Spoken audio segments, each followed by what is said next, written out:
Geraldo Rivera, an upcoming journalist, was given a key to Willowbrook by a doctor who was recently fired. Before the staff knew what was happening, Rivera was already inside and revealing footage.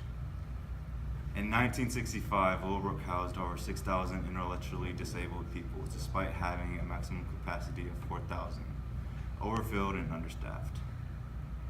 With the over 6,000 patients, the Willowbrook State School turned into the largest mental institution in the United States. Patients were forced to find their own place to sleep due to lack of resources like beds and blankets. Stub your toe. Do you say curse words? No, I don't say curse words. When you say your toe.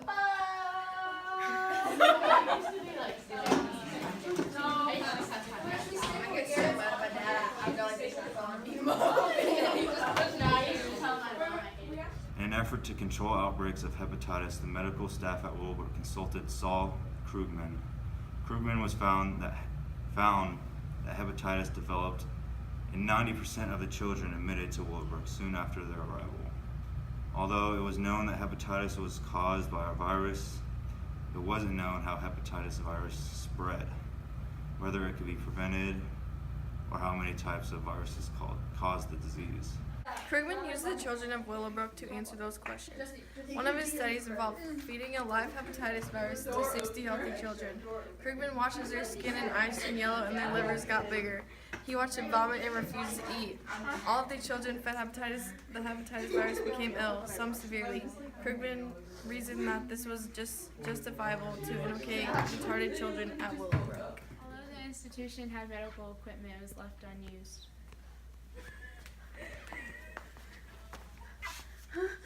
Go.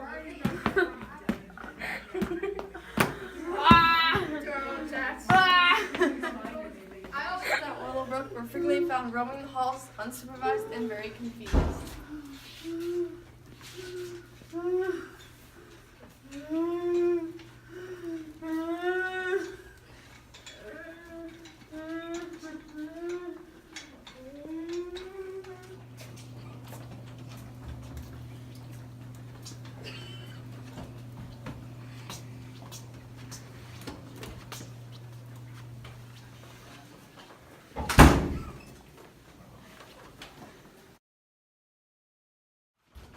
Ah, dang.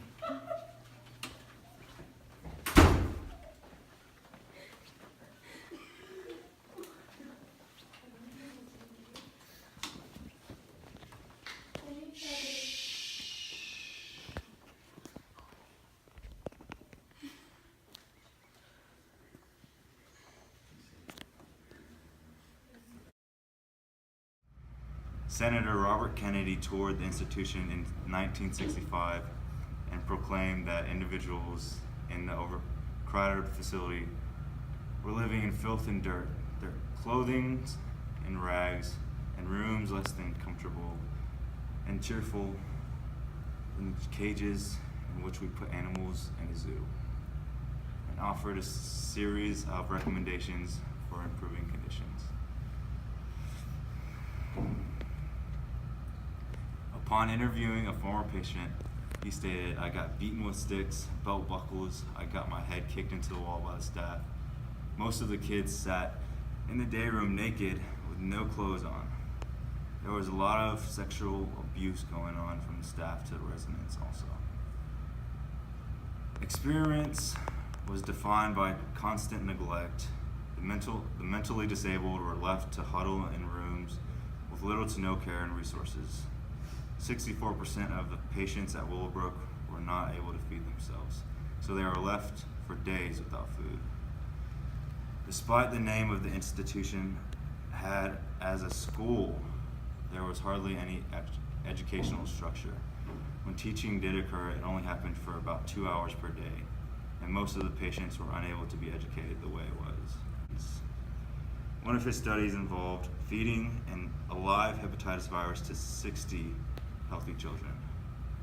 Krugman watched as their skin and eyes turned yellow and their livers got bigger. He watched them vomit and refuse to eat. All the children fed hepatitis virus became ill, some severely. Krugman reasoned that it was just justifiable to inoculate retarded children at Willowbrook. Willowbrook State School's former students do not remember their time as students or even as patients.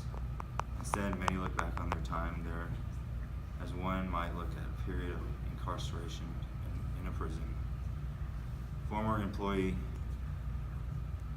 Diane Bugoli stated in an interview that individuals were denied their basic right to humanity.